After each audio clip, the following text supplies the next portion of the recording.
All right, we're gonna go with vertical video on this one because it's kind of easier for me to hold. Right now I'm on the menu. I hit menu and this menu comes up, okay? We're gonna load a program. If you look right here, it says in, out, all right? I'm gonna hit 31. It tells me right here to select my screen number and page down. So I'm gonna type 31, see 31, and hit the page down. And it comes up and it talks about the memory card. It says floppy external. That's what I want it to be. So I'm gonna hit select. And now what you're gonna see on this page is it says input output to machine. All right, that's what we want to do. So I'm gonna arrow over to file number. All right, this right here, I've actually got to hit the page down button, and it's gonna read off of this card what I want right here. Okay, so if it's reading off of that card, I now see that I have all the different listings here of all the different programs. We're gonna actually do file number 2. So I'm gonna pick file number 2. I hit 2 and it puts it down here. Then I hit input and it changes that file number to number 2. So that means it's gonna read file number 2 off of the card. Now, the next thing it wants me to do, it wants me to come up with a program number. These are the active NC programs in the machine, okay? So I've got 0, 21, 22, 23, so on and so forth. All of these numbers that are used in here for programs, okay? So you can pretty well see 21 all the way up through 40, 41, 42, 43, I mean, all the way up through 50, 59. We don't have a 60, all right? So I'm gonna choose 60 and hit input, and you'll now notice that I've got program number 2, the file number 2. I want it to be program number 60 because it's going to fill in the gaps down here. I got to look to see what's in there. I can't pick a number that's already in there. If I wanted to do that, I'd have to go delete a program out of the memory before I loaded it.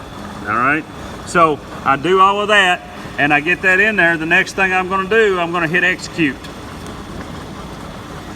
and it says registration of the program is completed.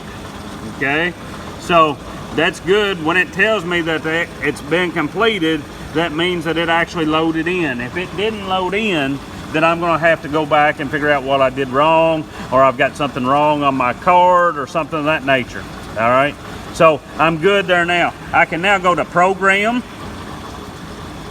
and that brings up programs. Now, I've got to go load this program into the machine. I go to directory, and you got to remember what number you actually just loaded in. So I loaded in 60. So I'm gonna go page down. I go one more page down. There is 60 right there, and it says SG for saw guide. Okay, SG for saw guide. And now that I've got that, I can hit select, and there's my program up here. Okay, so I've got saw guide in there. I'm good. I've got it loaded in. All right, so that's what I wanted to get loaded into my program before I did anything else. All right, I am going to go to graph and go to graphs. I'm in graph set, and I'm going to say start auto. This is the program that we're going to run. All right, start hole is down here. It comes up, goes around the part, does a cutoff right here. Okay, we'll talk about all the cutoffs and everything a little bit later, but that's what I've got loaded in. I've got a part right here that we're going to put in the machine. What you want to see is I've got a start hole down at the bottom. There's a start hole at the bottom. The part's going to be at the top. So I'm going to clamp this in the machine, my machine, just like this. So I'll come over here and put my part in here like this and clamp it to the rail, and then I will burn that on the third start hole over. I'm going to actually take a square this thing up, clamp it in the machine, and After I get it clamped in the machine, we'll talk a little bit more about setup and everything. I'm going to do that on a different video. So this is our video for just getting the program loaded in, deciding how we're going to orient the part and all that. So I'll come back with the part clamped in.